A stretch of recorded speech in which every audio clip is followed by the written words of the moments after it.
بسم اللہ الرحمن الرحیم. نگاہ عشق مستی میں وہی اول وہی آنکھیں، نگاہ عشق مستی میں وہی اول وہی آنکھیں، وہی قرآن وہی فرقان وہی یاسین وہی طہا.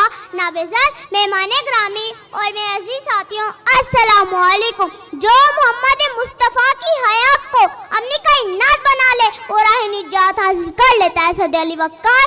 آج سے 1400 سال پہلے اگر میں خود کو ماضی کے جھونکوں میں لے جاتی ہوں تو کیا دیکھتی ہوں؟ ہر طرف اندھیرا ہی اندھیرا تھا. چاند تھا لیکن بے نور سا، تارے تھے لیکن بجھے سے، آفتاب تھا لیکن ڈوبا سا، اکھلوں پر پتھر پڑے ہوئے تھے، دل اجڑے ہوئے تھے. خزاں نے بہاروں کو لوٹ کر چمن میں ویران کر دیا تھا کہ اچانک وہ ہستی آ گئی جن کا روز ازل سے انتظار تھا، جن کی آمد کے لیے پورا جہاں بے قرار تھا. انہوں نے اس دنیا کو ایسا نظام حیات عطا کیا جس پر عمل کر کے پوری دنیا امن و سلامتی کا گہوارہ بن گئے. ایک ایسا گہوارہ جہاں گرتے ہوں کو سہارا ملا، فقیروں کو بادشاہ بنا دیا گیا، یتیموں کو دھرتے شفقت میں بن بخشا گیا، زندہ دفن ہونے والی بیٹیوں کو عزت و مرتبہ عطا کیا گیا، ماں کے قدموں تلے جنت تلاش کی گئی، شوہر کو مجازی خدا مانا گیا. تو رب کائنات کلام مبین میں کہے ہوئے الفاظ ثبوت و صداقت بن گئے کہ لقد کان لکم فی رسول اللہ اسوۃ حسنہ.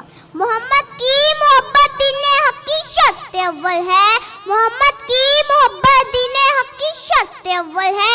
اسی میں ہو اگر خامی تو ایمان نہ مکمل ہے. اسوہ حسنہ وہ جو سمامہ جیسے گستاخ کو واپس لوٹ کر نور ایمانی سے روشن منور کر دیتا ہے. اسوہ حسنہ وہ جو کچرا پھینکنے والی بریوں کی یاد کر کے اعلیٰ سوان اور رانی کو معطر کر دیتا ہے. وہ طائف کے میدانوں میں پتھر کھا کر بھی دعا دینے والا، وہ احد کے پہاڑوں پر دندان مبارک شہید کروا کر بھی مسکرانے والا، وہ اپنے چچا امین حمزہ کے قاتل کو بھی معاف کرنے والا، وہ منافق عبداللہ بن ابی کا بھی جنازہ پڑھانے کا ارادہ کرنے والا، جسے میرا رب کبھی حبیب کہے، کبھی خلیل کہے، کبھی طہا کہے، کبھی یاسین کہے، کبھی مزمل کہے اور کبھی مدثر کہے.